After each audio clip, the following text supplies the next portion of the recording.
Marisa Faircloth and Lora Songster, Empowered by Beauty, another podcast. And I was reading up before we came in today, and evidently chins are trending on TikTok and Instagram. Evidently they are. According to Google, sharp, chiseled jawlines, snatched jawlines are one of the biggest beauty searches right now. Now, explain, I know chiseled, but snatched, what does that mean? Just another term. Nice, sharp, real nice angular jawline.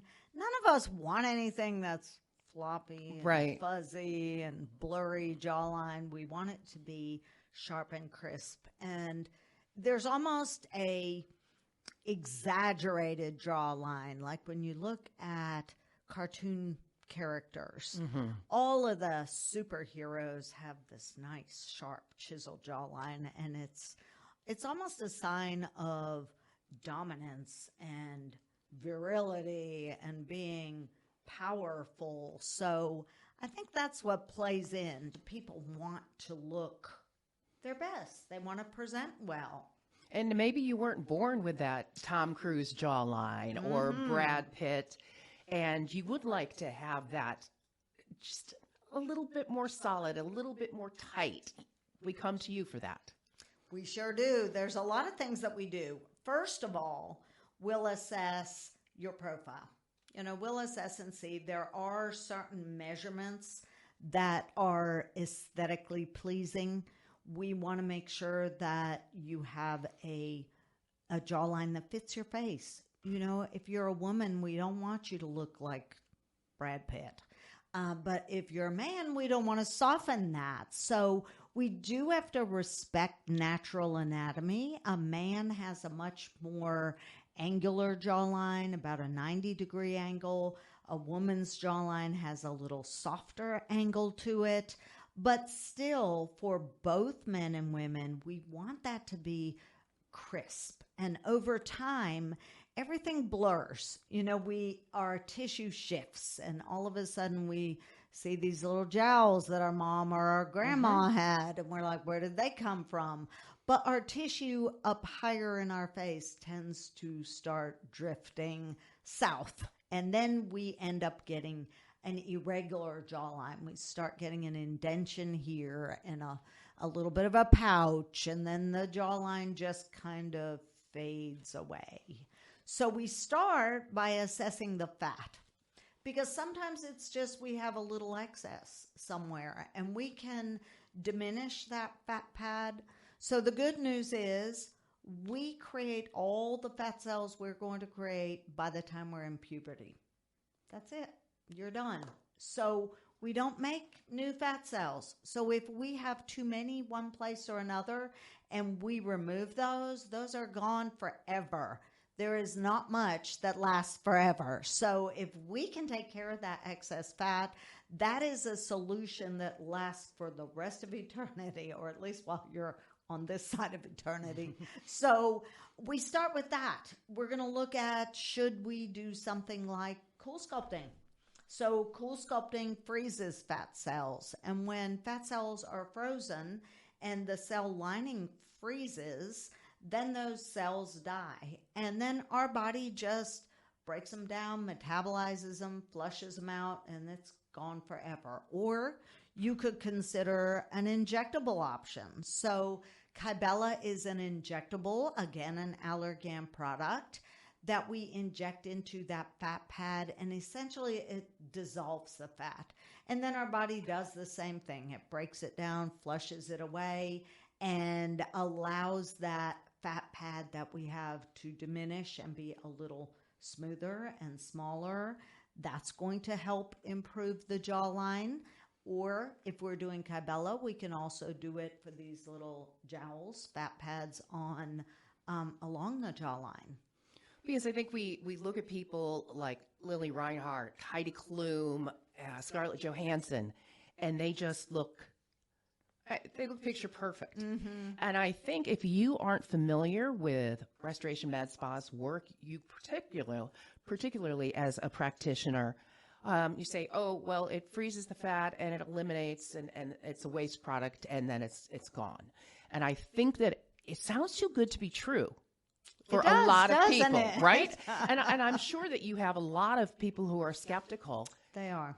And one of the things I know you're doing with Cool Sculpting, you have a patient and you are doing an evolution of photos and videos. And this is a real person.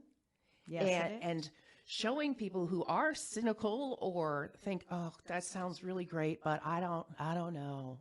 And even though I can tell you, there's still that little bit of doubt and skepticism with the provider who's giving it to you.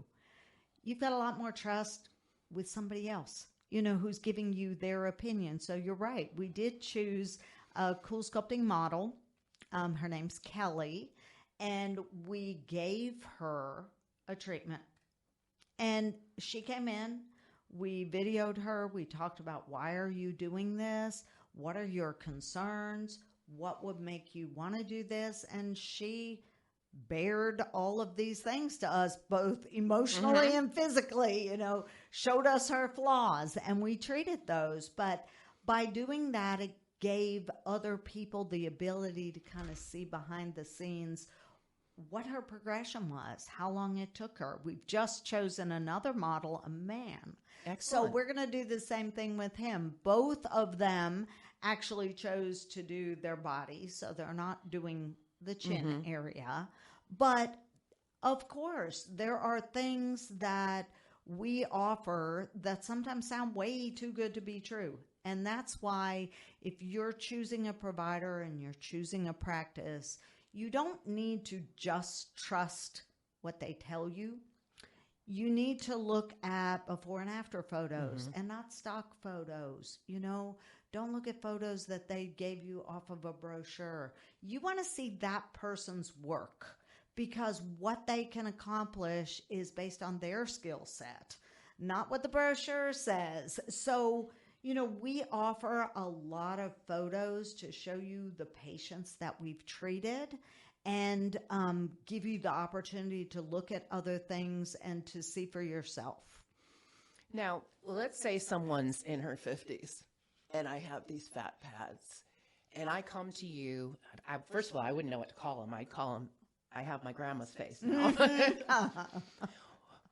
But I just think it would be helpful. Let's do a little acting here, okay? So I come, I say, Marisa, I'm just worried about all of this. Is it just going to get heavier and heavier and heavier? And am I going to have all that like my grandmother had? And first of all, you take pictures. Every single time. Because we don't necessarily see, as John Q. Public, what you see and the changes. They may be incremental, they may be small, they may be tremendous. But you take those pictures and then you say, okay, what is your end game here? What do you want? What would you say to me? So we do take pictures. We start with pictures. We do a consultation and we find out, what are your concerns? What is it that you're looking for? And many times people are coming in, they're concerned about their jawline, but they don't really understand what the issue is, what the root cause of that is. And they may say, I want threads over here. Threads are great. We do threads as well. They help to chisel that area. But I also like for them to know, I want you to get the best outcome, always. And if you're going to choose to do a procedure, and if you've got a little excess fat here, and we're just pulling the skin, that fat didn't go anywhere. And you're going to look in the mirror, and you're still going to see this, and you're still going to be unhappy with your outcome. So we have to prioritize what is going to give you the biggest outcome and the biggest bang for your buck. And I think once we remove the fat pad, then we're looking at, okay, the profile has just changed. We've just sharpened this angle up, and we've removed what's holding down the skin. I describe it like a hammock. It's one thing when you see a hammock and nobody's in it. Right. The hammock is up here. But when a 300-pound guy sits in it, that hammock is hanging way down. And that fat pad is pulling the hammock down. So if we can lighten the load and take that out, you're going to get some improvement right away. But there's a lot more things that we can do to sharpen up the chin and the jawline. So typically that's where we'll start. We'll make sure that we don't have anything excess weighing against it. Because if we're trying to lift this, it's easier to lift it when you don't have something pulling against you and pulling down. Gravity always wins. You know, we can do whatever we want to do to fight it, but gravity is a winner. And if we can take that out, we're going to retract the skin up a little bit. Now, if we're in our 50s or our 60s, that skin's not going to be as tight as it used to be when we were 18. So we may have to address that with other things. You know, we may need to address tightening and lifting the skin as this ages and the skin drops. So as we age, not only does our skin get more lax, you're going to learn all the good, bad, and ugly about aging here, Lora. So not only does our skin lose elasticity and get lax, our skull actually shrinks. So Really? Our bone resorbs. So we lose bone density and our skull becomes a little smaller, and now our skin is too big. So we have all this excess skin that is too big for our frame. Well, we kind of can, but we can't really enlarge our skull, but we can enhance it. So we can use fillers or different things to enhance the jawline. So Allergan, who is the manufacturer of the Juvederm line of fillers, partnered with Google, and they did research on what the trends were for aesthetic services. And the trending searches are around jawline. Like we said, people want a snatched jawline. They want a sharp jawline. It is a sign of youth to have a nice, sharp jawline. And so they developed Volux. So we inject primarily hyaluronic acid fillers. And the hyaluronic acid is manufactured by our own body. It's what our own collagen's made out of. So it's very natural. Our body accepts it. But hyaluronic acid fillers, the ones that we use, are synthetic.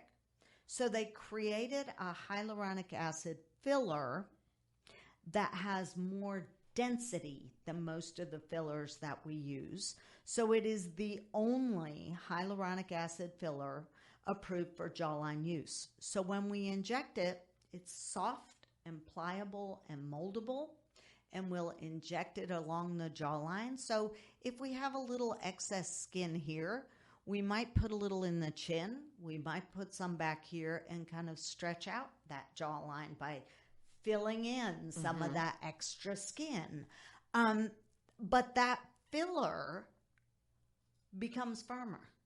So after a few days, weeks, it actually emulates bone. So it becomes firm like bony tissue, and it gives you a much sharper, crisper jawline, a nicer profile. You know, we can extend the chin a little bit. We can extend the jawline and just give it a little bit more volume back to take the place of our own bone. And the safety issue of using hyaluronic acid over some of the other things is much greater because hyaluronic acid is reversible. If for any reason there's a problem with the filler, we can dissolve that filler out. And other components that we use for jawline don't have that ability. So I like to make sure I'm using a product that will give you not only a good outcome, but a safe outcome. And if I'm doing something that has a potential for something to not be perfect, I want to make sure I can correct it for you. Now, that is impressive. When we first were talking about it being a number one search, jawlines, I thought, oh, that can't be right. And then I was just thinking, we've all done that thing with our phones where somebody says, oh, take a selfie. and you do that, and all of a sudden you're like, no, come on, stop it. But I can see. Always take pictures from above. Like, how high can it go? But I'm sure, you take something like that and Well, you know what? Talking about this, I'm sure that one of the things that has contributed to this is COVID. We talk about the Zoom boom and people who maybe used to work in the office and work face to face and really haven't spent that much time watching themselves are now on a Zoom screen, and they see themselves the way other people see them. And they see a lot more. I think people are unaware of how they look in animation. People might take a picture or look at themselves in the mirror when they're putting on their makeup. But when I'm doing a consultation, I may point out things that they don't know. So, for example, the chin, certain people, when they talk, might kind of pucker in their chin and it gets dimply. And I might recommend that we do a little Botox, and they don't know what I'm talking about, which is another reason why we take pictures, because Megan, my assistant, will have them take pictures in all sorts of animated poses, and I can show them, well, this is what you look like with that. And they don't even know, they're not aware that they're doing it. But that's also part of my consultative process, is that I'm talking to you, but I'm also watching how you move and watching how you animate and looking at the things that we can improve upon that will help just your global look. And, people's eye is attracted to symmetry. Nobody besides you and I might notice if your brows are uneven. But if I'm treating somebody and I see that they have some asymmetry, I'm going to point it out. Because guess what? They might not even know it until after I treat them. And after I treat them, now they're looking in the mirror more, and they're going to come back and go, you made this eyebrow higher. And I'll bring out their other picture and go, no, that was there. Remember I told you that eyebrow was higher? But our goal in treating someone is not really to point out flaws. That's not our goal at all. Our goal is to look at small imperfections that we might be able to improve upon that will make them be perceived as more attractive. And a lot of the things that we do are really pretty subtle, but when you show those pictures side by side, it's pretty impressive. There's a plastic surgeon that I've done some trainings under, and he's got several books, but he did some studies. He's in Chicago, and he did some studies on the street taking just photographs and taking photographs of people and stopping people on the street. And, we talked in our last podcast about your first impressions and showed a picture and said, do you think this person is nice or mean? Are they happy or sad? And get that quick of an impression. And he took those same people back to his office, treated them with some minor cosmetic things. Like, for example, if a woman happens to have some lines here, she might be perceived as angry or mean. And he fixed those with Botox and filler and took those same pictures, or same people, not the same picture, and got a totally different response. So my goal is to pick up on those visual clues that other people might pick up on and try to improve them to give you a better perception to other people. So one of those things that people perceive is that you are stronger and more self-confident if you have a sharper jawline. So if we can achieve that for you, we can change people's perception of you. I would imagine there are a lot of men who say, I don't have any chin, so they grow a beard. Absolutely. And if there was an option, which you can make some adjustments and it appears much different than maybe what you see in the mirror every day would change dramatically. And I would imagine it's more prominent for men to be insecure about their jaw. Absolutely. Absolutely. It is a masculine feature to have a nice, strong jawline. And most men, if asked, said yes, they would do something about it if there was something to do. I think the biggest problem is they don't know there is something to do, but there is. And it's a safe, achievable option. You can use filler, and you can do this as a process if you choose. You can walk in and we can make all the corrections in one visit, but that's not always the case. And it is a product that we can layer on top of each other, and people will come in and we'll do some stepwise changes. And some of our patients that we've been seeing for years, we follow them for years, and they get better and better and better because we're just tackling a little bit of this problem, and then we work on that problem, and we're just helping them to age more gracefully and better. And your education, your experience, and I would say empathy, all of that together in that room makes such a difference, because we all kind of would like to look like Heidi Klum, but that wasn't necessarily our lot in life. But to take what you have and to emphasize your best features and to diminish those things that drag us emotionally down every day. Mm-hmm. Like even the first patient that we did Volux on. So Volux is a relatively new product to the American market. It was just released in the U.S.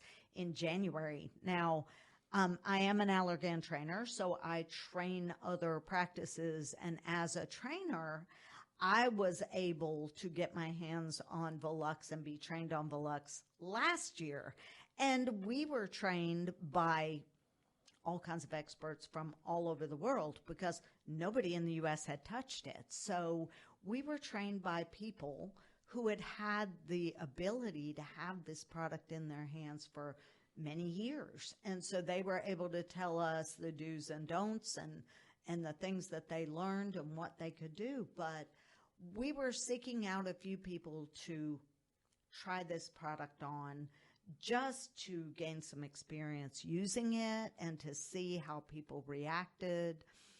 And we picked this really super sweet, nice young guy who had a little bit of a soft jawline.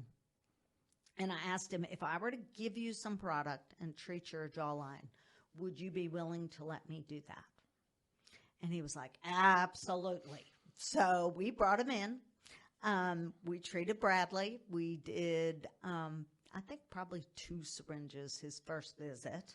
And this is a new product for me. Mm-hmm. So we're not going to do anything crazy. We're always going to take things conservatively, and we will travel this path at your comfort level. So, people ask me, are you comfortable doing multiple syringes? I'm comfortable doing multiple syringes, but I've been doing this for years. So I don't have the same anxiety or hesitancy about making bigger changes at one time, but you may. So we'll take this at your pace, but we started conservatively with him, brought him back. He was thrilled.